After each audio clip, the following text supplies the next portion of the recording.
પણ એથી વિશેષ મારે તમને એ કેવું છે કે ઘણી વખત મેં તમને વાત કરી કે બાળકના જીવનની અંદર સંસ્કાર આપવાની અંદર માત્ર માતાની જ ભૂમિકા ન હોય, એ બાપની થોડીક જરૂરિયાત હોય.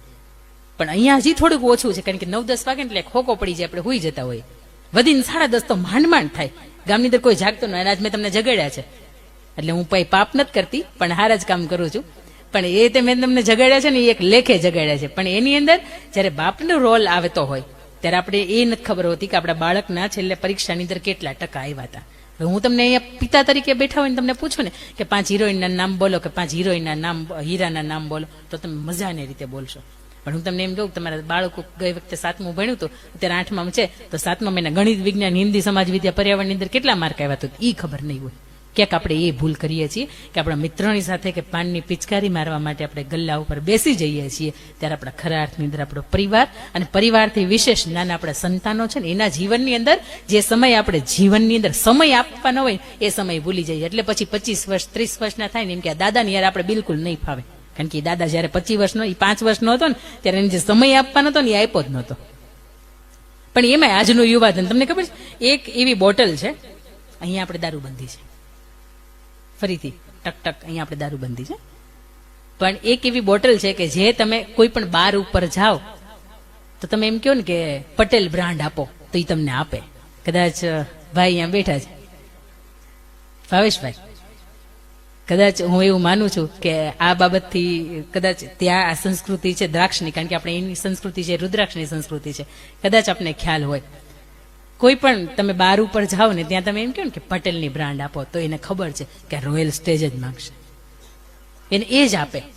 કારણ કે આજનું યુવાધન છે ને એને માત્ર ને માત્ર પોતાનો એક જે રસ્તો મા બાપે જે ચિત્રો હતો એ રસ્તો ભૂલીને ક્યાંક એ બદલી ગયો છે.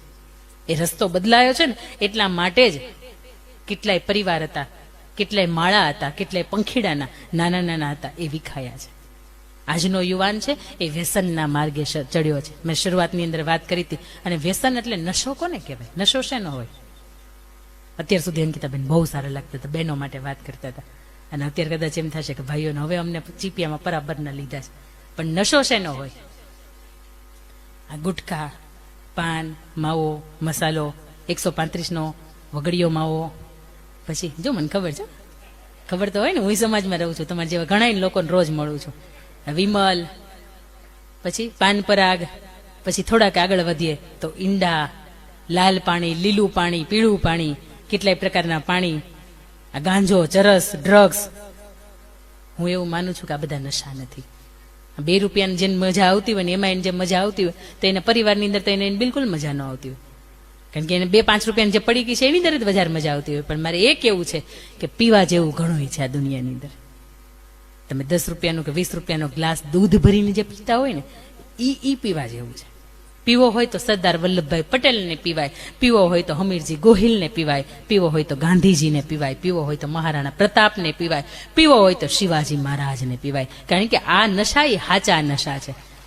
અને એક વખત સત્કાર્યનો નશો, સેવાનો નશો, દાનનો નશો, આ બધા નશા અંદરની અંદર બ્લડની અંદર વહેતા થાય ને ત્યારે 2-5 રૂપિયાના કે 50 રૂપિયાની અંદર જે શરીરને બગાડે છે ને એ નશા કામ કરતા બંધ થઈ જાય.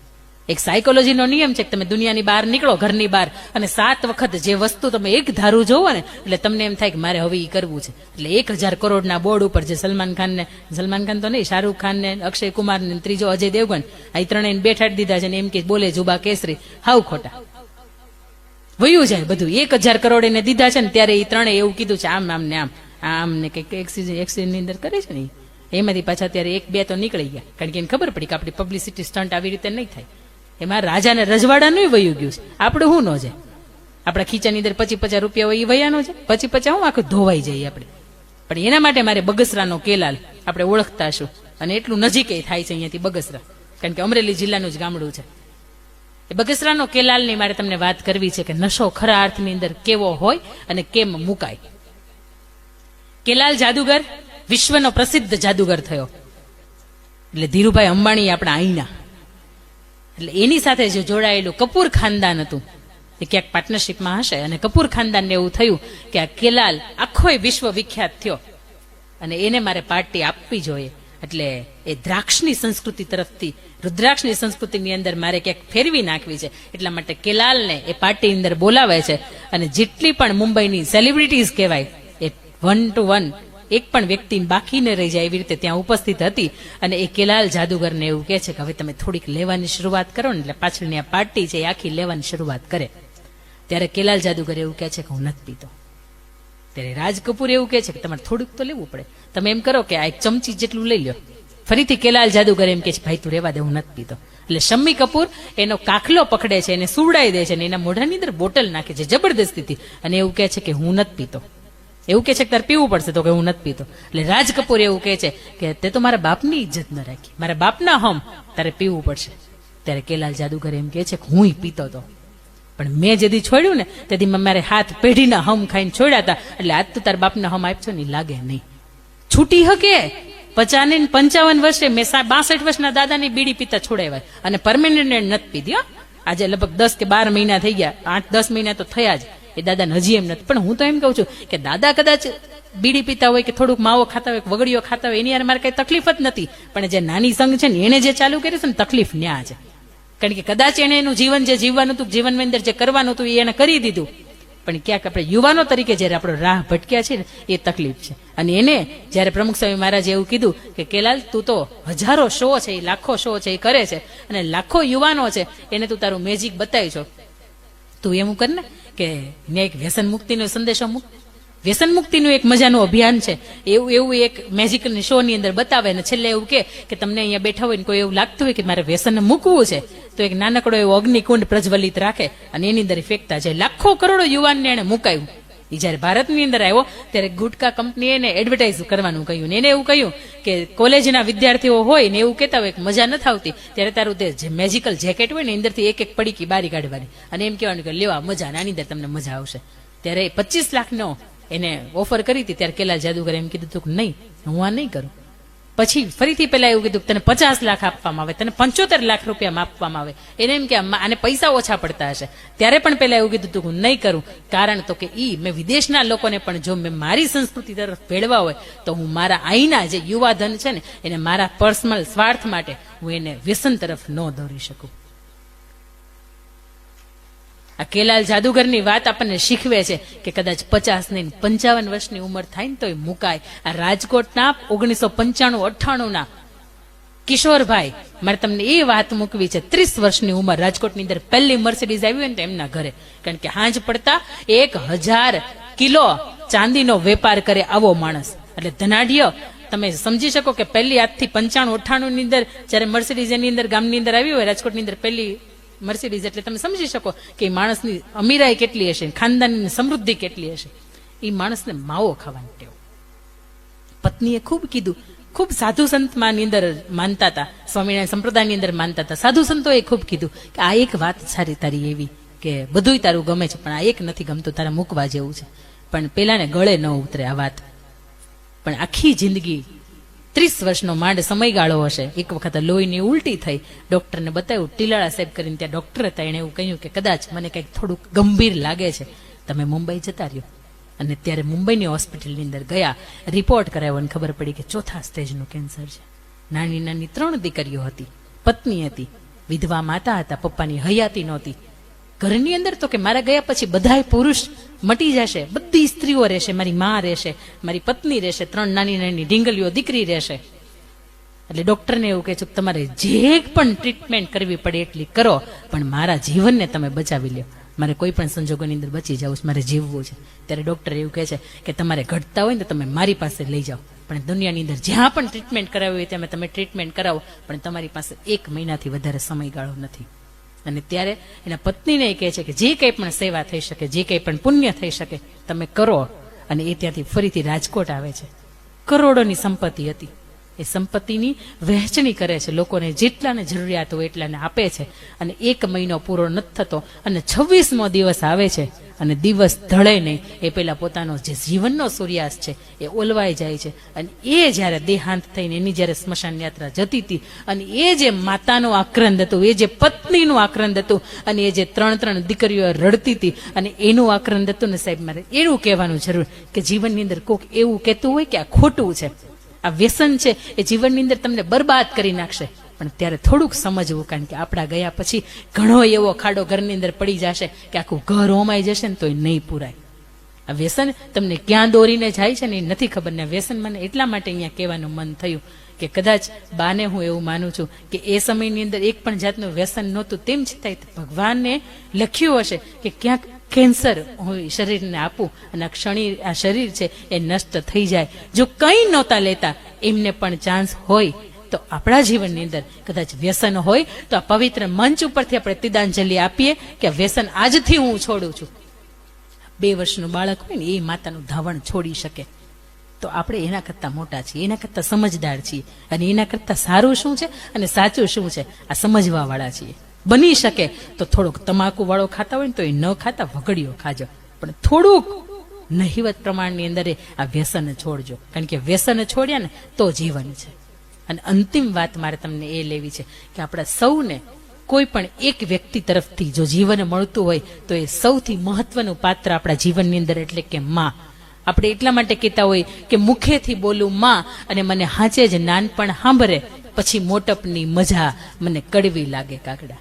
માં તમારી હોય, મારી હોય કે વિશ્વની અંદર કોઈ પણ વ્યક્તિની હોય, માં એ માં હોય છે. કારણ કે માના જે પણ સમર્પણ હોય, એમને જે જીવન જીવવું છે, એક દીકરા તરીકે ને એક દીકરી તરીકે આપણને લગાવ ન થાય ને તો એમ થાય કે એને જીવનની અંદર ક્યાંક એવી ખોટ રાખી કે આપણને લગાવ ન થયો.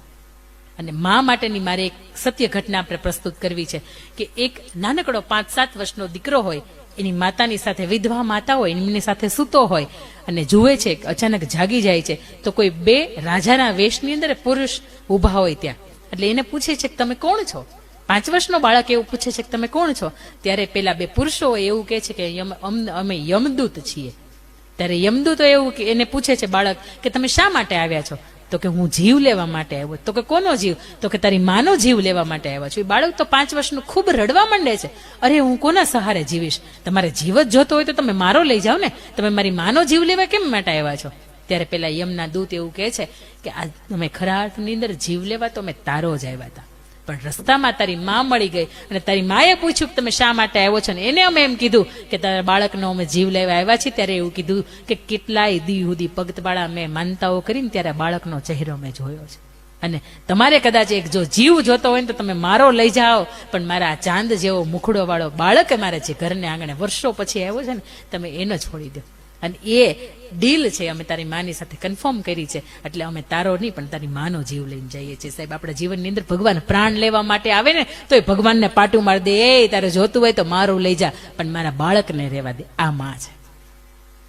અને એ માના ઉપકાર રૂપે, એક માના ઋણ રૂપે કોઈ મજાની આવી કથા વાર્તાઓ થતી હોય અને 7-7 દિવસની અંદર સરસ મજાના શાસ્ત્રી દવે દાદા આપણને પારાયણ સંભળાવવાના હોય, ત્યારે તમારી કંકોત્રીની અંદર મેં એક શબ્દ મજાનો વાંચ્યો હતો, મા માટેનો હતો ને, મહાહેત વાળી દયાળી જે મા તું. જ્યારે મેં આખી કંકોત્રી જોઈ ને ત્યારે ખરા અર્થની અંદર પૂજ્ય હીરાબાનો જે ચહેરો છે ને એની અંદર મને જે ભાવ દેખાતો હતો, પ્રેમ ભર્યો ભાવ, ત્યારે એમ થતું હતું કે કદાચ પરિવાર આટલા સમયની અંદર એમના પાછળ એમના નામ ઉપર આ મજાનું જે કામ કરે છે ને એ ખરા અર્થની અંદર કામ કરે છે.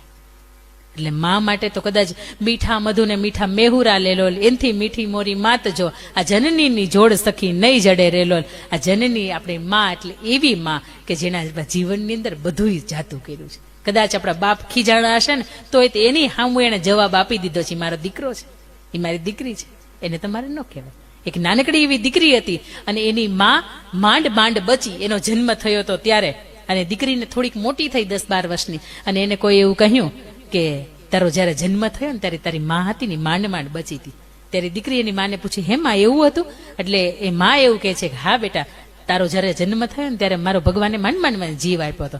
ત્યારે માં એવું કહે છે કે બેટા હું મરી જાઉં તો એ 10 વર્ષની દીકરી એવું બોલે કે માં તો હું ન જીવું, હું મરી જાઉં. પણ એ 10 વર્ષની દીકરી બોલી શકે, પણ તો આજે 22 વર્ષની દીકરી, 24 વર્ષની, 25 વર્ષની દીકરી જયારે ઘર પરિવાર છોડીને ને પોતાની જાતે પાત્ર નક્કી કરતી હોય, જ્ઞાતિ જાતિ કંઈ પણ ધર્મ સંપ્રદાય ખાનદાની કુટુંબ મર્યાદા કંઈ જોયા વગરનું બાપનું ડુંગર જેવડું ઉંમર હોય એ ઓળંગીને જતી હોય, અને કોર્ટની અંદર જયારે મા બાપ સામે આવે ને દીકરીને પૂછવામાં આવે કે હજી તારે નિર્ણય તારો બદલવો છે, ત્યારે દીકરી એવું કહેતી હોય હું આ મા બાપને નથી ઓળખતી. સાહેબ, ત્યારે એમ થાય કે 9 મહિનાની અંદર કદાચ કોઈ પથ્થરને મૂક્યો હોત ને, કોઈ જન્મ આપ્યો હોત ને તો સારું હતું, આ શ્રીફળ વધેરવામાં તો એ કામ લાગત. પણ આપણે આપણા જીવનની અંદર અમુક એવા દુષ્કર્મો જાણતા કે અજાણતા કરી નાખીએ છીએ કે આ એક વખત સુખડનો હાર લાગી જાય છે, એ માં હોય તોય ભલે, અને આપણે રોજ વાલથી આપણા જીવનની અંદર જીવતી હયાતમાં હોય તોય ભલે આપણા જીવનની અંદર ક્યાંક એને કલંકિત કરીને જઈએ છીએ. એ દીકરો હોય તોય ભલે અને દીકરી હોય તોય ભલે. દીકરી જ્યારે પોતાની જાતે પાત્ર ગોતે છે જ્ઞાતિ જાતિ જોયા વગર, ત્યારે પણ બાપની આંખમાંથી આંસુ જાય છે. અને અમુક સમય થાય છે કે જ્યારે બાપને દીકરો તરછોડતો હોય, વ્યસનની અંદર એટલો બધો અંદર ઘેરાઈ ગયો હોય, ત્યારે પણ આ મા બાપને દુઃખ થાય છે. આ વડીલો આપણા જીવનની અંદર હંમેશા આપણને સારા સંસ્કાર આપવાનું કામ કરે છે, આપણા જીવનને ઉજાળવા માટેનું કામ કરે છે. આપ સૌને વિનંતી છે કે ક્યારના બેઠા છો, આપની જગ્યાએ ઊભા થાવ અને ખરા અર્થની અંદર માત્ર પૂજ્ય હીરાબા છે એમને આજે આપણે સાચા અર્થની અંદર આખા ગામ પરિવારને ભેગા થઈને જો એક શ્રદ્ધાંજલિ અર્પણ કરવી હોય તો સાચા અર્થની અંદર માં એટલે કેવું પાત્ર, માં એટલે એવું પાત્ર આપણા જીવનની અંદર ખુશીઓ આવે ને એના માટે કડવું ખાવાની માનતાઓ રાખે. હું ગોળ નહીં ખાવ, હું ખાંડ નહીં ખાવ, હું ચોખા નહીં ખાવ, આવી માનતાઓ છે એ માં રાખે છે એટલા માટે પોતાના સંતાનનું કંઈક સારું ઈચ્છી શકે. આપ સૌને વિનંતી છે કે આપ સૌ આપની જગ્યાએ ઊભા થાવ. મારે તમને માતૃવંદનાના દોર તરફ છેલ્લી 5 મિનિટ માટે લઈ જવા છે.